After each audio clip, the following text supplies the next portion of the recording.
morning. And then you turn the radio on and the dial just keeps on turning.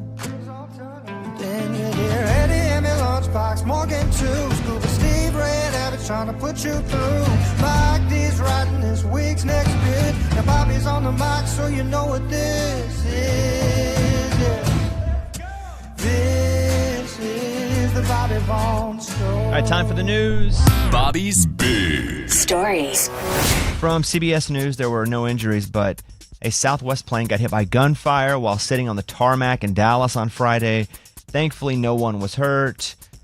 Southwest Airlines Flight 2494 was preparing for departure to Indianapolis when a bullet apparently struck the right side of the aircraft under the flight deck.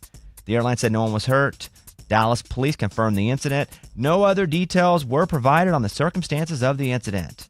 You wonder if somebody was, because I've been to that airport a bunch of times, there's some woods around it. You wonder if somebody was shooting in the woods or if somebody was trying to shoot somebody. Is this Love Field? Southwest, I would assume, yeah. Yes. Yeah. It's the only one they're in and out of. And for it to hit the flight deck, like right where the I don't know, I feel like you're specifically aiming right at the plane. Did it hit right where the pilots were? Well, that's the flight deck. That's the cockpit. Oh. It's the PC term now, I think. But There were no injuries. Were struck by gunfire. Did I say flight deck or did you read that in a You different said story? flight deck. Flight deck. I guess I didn't know what that was. yeah, so that's the front part of the plane where the pilots are. Look at you giving us some insight on piloting. Oh, hey, yeah, you know. You're right. If that's what that means. I think it's just for people that feel uncomfortable with the other word. But that's not what that word means, but it's called cockpit, but it's like, No, I mean, I'm spending time thinking about, I think now someone was aiming for the plane. Mm-hmm. If it actually hit that part of the plane. Yeah, because it's in the middle of the city. Like, it's not out in the woods. Are you sure? Yeah. Dallas Love Field is in the middle of Dallas. There's no woods around it? What about the other one? Oh, that one's further. Okay, that's Dallas, what I'm thinking of. then. DFW. Yeah, okay. Well, that sucks. Luckily, nobody was hit. Philadelphia man, speaking of airlines, and I don't know which story's worse, if I'm being honest. I do, but hot tea spilled and burnt and disfigured his penis. Oh, no. Oh, no. Yeah, I think this one's worse. oh, God. Oh, this is so much worse. Disfigured? A Philadelphia man, Sean Miller, has filed a lawsuit against Frontier Airlines after suffering third-degree burns and permanent scarring on his genitals when he spilled a cup of hot tea on his lap. Now, let's go through the story. It does say when he spilled a cup of hot tea. The incident occurred September 20th while he was flying home from Myrtle Beach. The tea was filled to the brim. It caused severe burns on his penis and testicles, leading to discoloration, loss of sensation. He's 56. He was unable to escape the pain due to the cramped seating on the plane and was left in agony until the plane landed in Philadelphia. He was immediately rushed to the burn center. Wow. In addition to the burns, he claims the incident caused a herniated disc. He is seeking $150,000 in damages for his injuries. Yeah. This is from the New York Post. But again, it says when he spilled a cup of hot tea on his lap. But it was filled to the brim. Okay. But if it were able to land and be put in front of you and he spilled it on himself, when are we ever going to take responsibility for our own actions? No, I agree, but on an airplane, maybe we shouldn't fill to the brim. Show me the cup. Yeah, I need to see. I think most cups are filled pretty close, and you can say it's filled to the brim.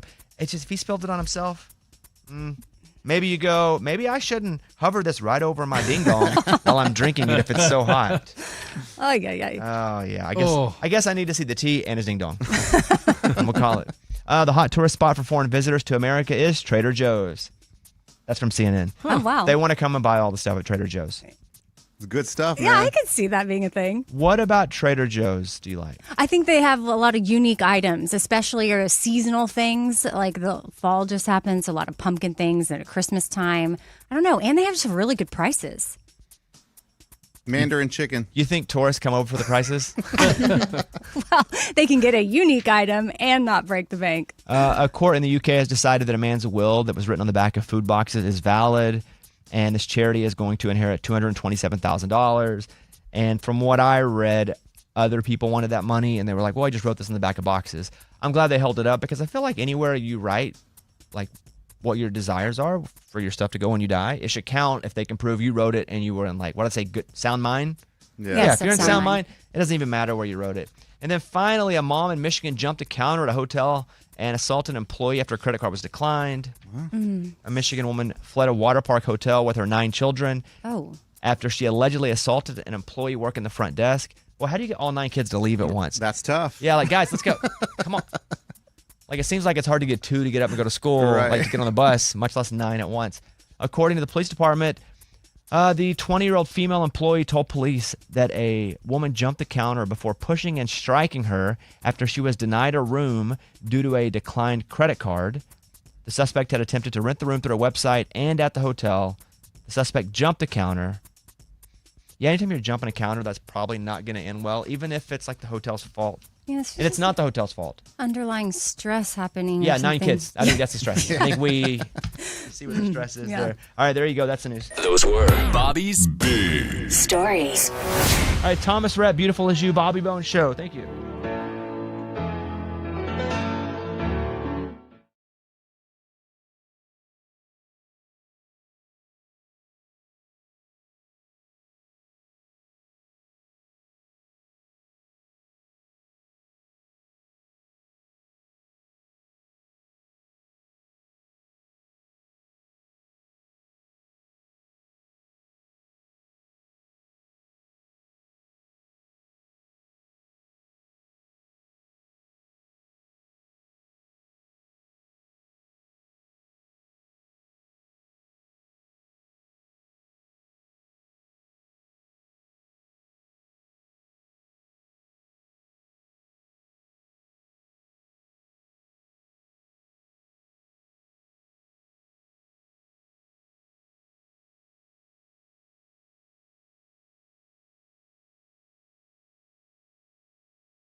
Scratch off lottery ticket. That's a lot from a scratch off. Usually those massive prizes usually come from the numbers. But Malvern's G. Smith said that her son gives tickets as gifts to friends and family members. And so it was a $10 ticket. She hit for $200,000. That's awesome. Reminds me of what Lunchbox used to do. He used to buy tickets for gifts, but he would do trick tickets. And he would go to like a Spencer's. And regardless, you scratch it, you win like $1 million, but it's a trick ticket. And then if you look at the back, it has like, haha, got you, sucker. But you have to look in the fine print. Who'd you give these to? I gave one to my brother for Christmas. I gave one in college. We did a report on the lottery, me and a group, and I handed them out like people that in the class. And some guy thought he won $1 million. And he's like, and my teacher was like 80, and he was like having a heart attack. Wait, so did you put a fake one in the middle of a bunch of real ones? Yeah, because like no one in my group knew that I had a fake one, and they all had real ones to hand out. So we just handed out to random people like, oh, you know what I mean? You were paying attention during a presentation. You get a ticket. And the dude's like, I'm paying off my student loans. I'm taking the rest of the day off. I'm not going to the rest of my classes. And I don't know. I mean, it's just a random person in my college, class. And then you turn it over on the back and it says, valid only in your dreams. Claim at your mama's house. So when did he realize? Was it in class or did you let him keep going? No, he left. What? He left. So you never I told stood him out it in the was hall. fake? No. He came back the next day and he was like, or not the night, whenever we had, and he was just like, I can't, it was fake. It wasn't even real. Oh my gosh. You want to talk about a ruined day? I had my hopes so high I had to pay off my bills and my student loans, and then to realize that it wasn't even real. Well, he wasn't mad, didn't try to, fight me or anything. Well, that's good. Yeah, that's good. Oh, my brother, man, he was jumping up and down on the couch. him and my cousin Andrew. Oh my gosh. Was that one at Christmas? Yeah. The whole family was there. Grandma and grandpa are like, don't rip it. Be careful. Don't mess it up. Don't mess it up. Oh my. And my brother's like, I'm buying a new car. I'm buying a new car. And you just let him sit with it. Oh, yeah. And at what point, though, in the day or night did it was like an hour and a half later when my grandpa was finally, like, he's very detail oriented. He was like, let me look at the ticket. Let me make sure this is valid. And he flipped it over and it was only valid at his mama's house. All right. The morning show's official YouTube channel. Go to YouTube, search Bobby Bones.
the Bobby Bone Show.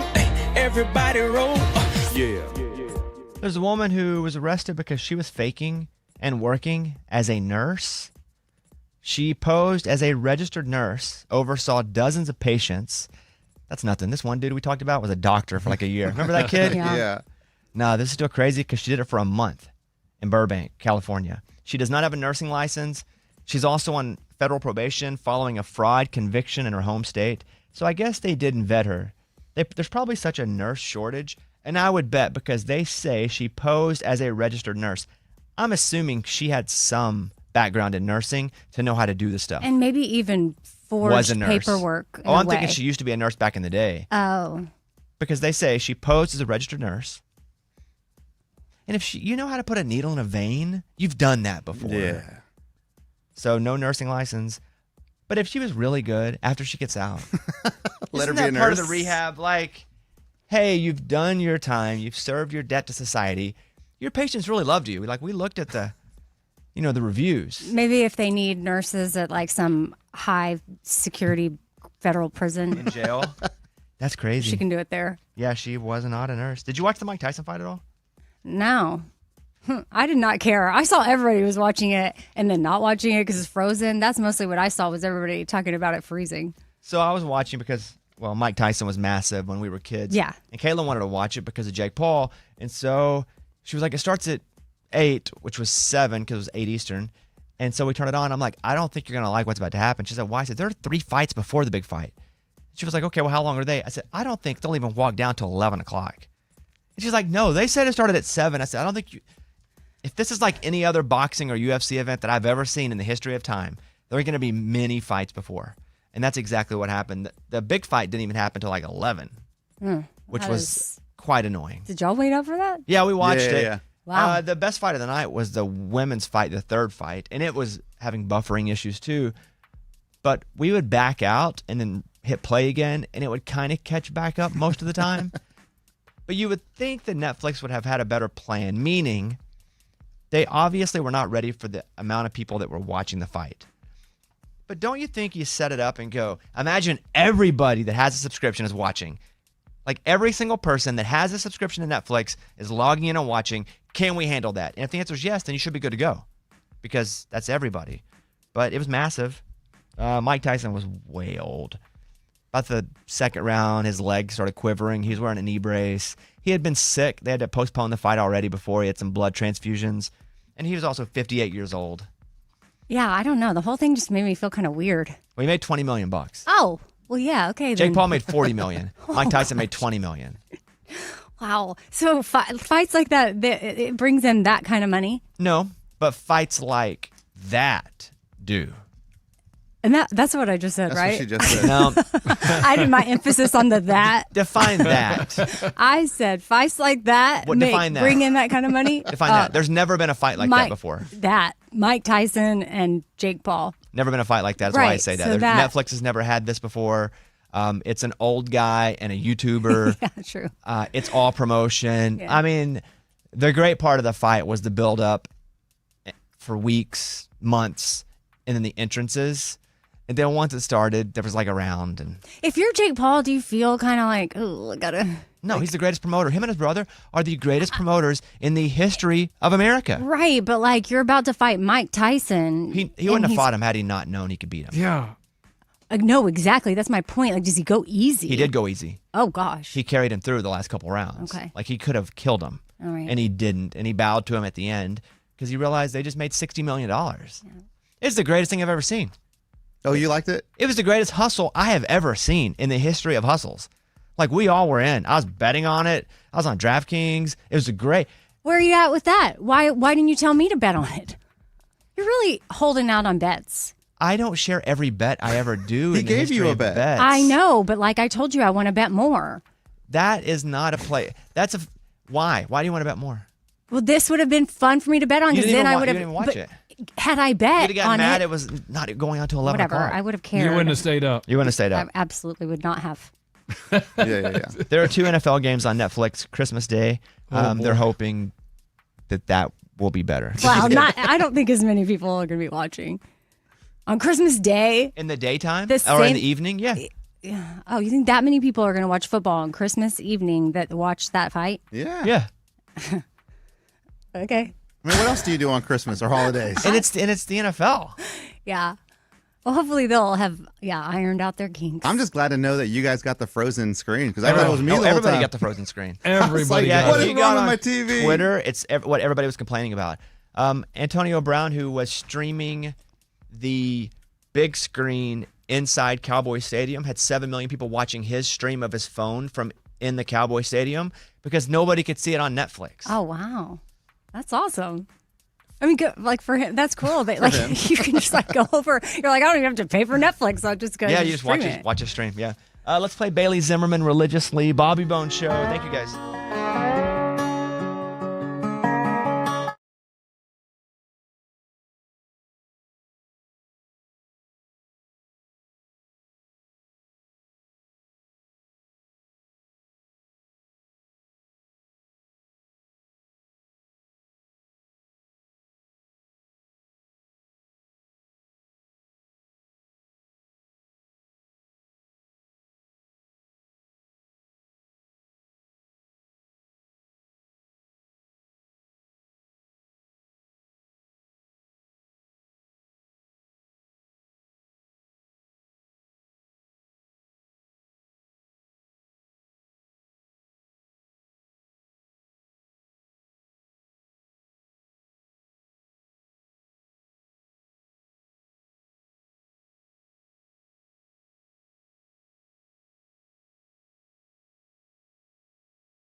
The Bone Show. See if you can name the narrators. Eddie on Lunchbox, you guys do not have the sheet. See if you can name the narrators. Audible's Best of 2024 list is here. Discover the year's best audiobooks, podcasts, and exclusive originals, all in your favorite genres. So the first one is Dutch House, and I'm going to play the narrator. After he finishes, see if you can name who this is. Okay, Dutch House. Go ahead. The first time my father brought Andrea to the Dutch house, Sandy, our housekeeper, came to my sister's room and told us to come downstairs. Your father has a friend he wants you to meet, she said. I'm in. I'm in, Brother Win. Go ahead. Tom Hanks. Oh, dang. Kevin Costner. Dang, that's Tom Hanks, isn't it? That's Tom Hanks. Oh, no! Eddie. The Dutch House by Ann Patchett is about two formerly wealthy siblings who are thrown back into poverty. Can you guess who's narrating? It was Tom Hanks. I thought you were being stupid there. Man, I thought you were love being Tom funny. Hanks. And also, we've talked to Kevin Costner, and he says his name's not Kevin Costner. Oh. Yeah, it's just years and years of saying it, man. Okay, 1984, which is the George Orwell book. And so here is the narrator. Go ahead. Is it just me? Am I alone in possessing a memory? Perhaps it's easier their way. Aren't you happy, comrade? Pardon? The dark-haired girl stood right behind me. I didn't see her. Can you name that narrator? I'm in. No clue. Oh, I'm in. Lunchbox? Daniel Radcliffe. It's a good guess. Yeah, Similar. Daniel Radcliffe. That's No, what I had. Andrew Garfield. Basically the same person, just 10 years difference. Is that right? In fame? Not sure who he's that is. Spider-Man. Yeah. Like I said, about 10 years difference in fame.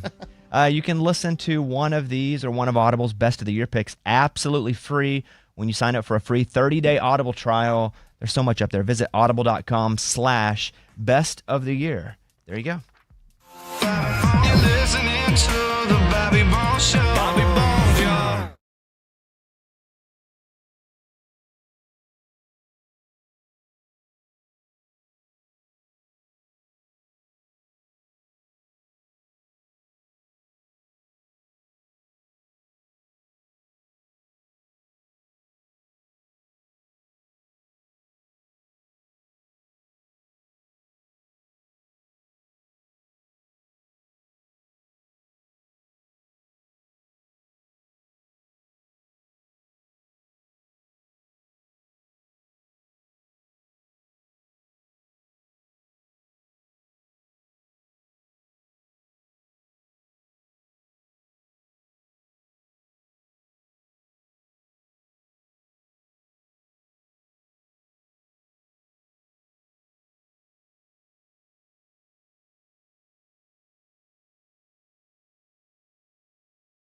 Get your bones on, get your Bobby Bones on. Bobby Bones, yo. There's a podcast, a true crime podcast about this kid who died in 1996, and the guy who was convicted was then exonerated after 25 years in prison. So now he's suing the county. Do they ever do these podcasts and they find out that they were right to begin with? I don't know. I feel like if I were in jail and I didn't do it, I'd be begging somebody to do a podcast on me. Yeah. Because I feel like these podcasters they're so intense with their detectiving. Is that a word? Yeah. Is that a verb? Detective work. Thorough Yeah. with their. They're so thorough. Yeah. Like they spend a lot of time on it because they have the capacity to do it. I mean, think about the people that are actually working for, the cops. Like they have 17 cases at once. They're able to focus on one, or the jurors. Yeah, good point. I didn't even think about that. What's I got that? 70 cases at once. You're right. I mean, they they've don't have got time. so much work. So I would be begging somebody to do it. Now, if I was guilty, I probably wouldn't. I would just keep singing. Yeah, I didn't do it. But true. I wouldn't want them doing a podcast on it. But yeah, this true crime podcast actually got this guy cleared from prison after being in for 25 years. He said he was set up by corrupt police officers who fabricated evidence, and threatened a key trial witness into giving false testimony. Wow. This is terrible. Imagine you're in jail and you know that somebody lied to put you there and you did not do it. And he was in jail for a long time, right? 20 years, you said? 25 years. That is so crazy. Oh, Did you see Diddy's having his family from jail do things? Yeah, like try to sway the jurors. Yeah, so I'll say this. I just saw a story about it allegedly happening. So I don't know. You said, did I see about him doing it? I don't know anything. Well, I saw on ABC News early this morning, way early, that he went to jail right when he got there, was using 8 other inmates' phone time. So it was like on their record Dang. to make calls to his family, his lawyer, and then he would have them make a 3-way call, allegedly. I'm going to use that word here. Then they would call on 3-way, so then that call wouldn't be tracked. And he set up a social media campaign specifically around his birthday, where his family posted them all singing to him, and you hear his voice, and it's the first time his voice has been heard from jail, where he's like, y'all are just the most amazing, supportive family ever. I love y'all. And apparently he created that whole, they called it a campaign to make him look, like a good Human? family dad, human. Yes, personalize it, and that's his plan to win people over, potential jurors over, is to see him as a human. Yeah, how do you find jurors that don't know anything about the case? Exactly. When something is that famous. That's and why somebody he's is that famous. trying to get 2 steps ahead. But God, you get there and you're Diddy, and I guess just hey, I'm gonna take your phone calls today. I'm taking your phone calls today. Or he could have paid them too. Yeah, and they're like, okay, yeah, you're Diddy, okay. Or they're like, I'll take your money. That's awesome. You can have my phone time. yeah. Yeah, I'll take all the ramen noodles and sprees. They'll pay him in that commissary or the. yeah, Anything. Or you could pay their family outside of jail. Oh. yes. Like there are a lot of ways to make that happen.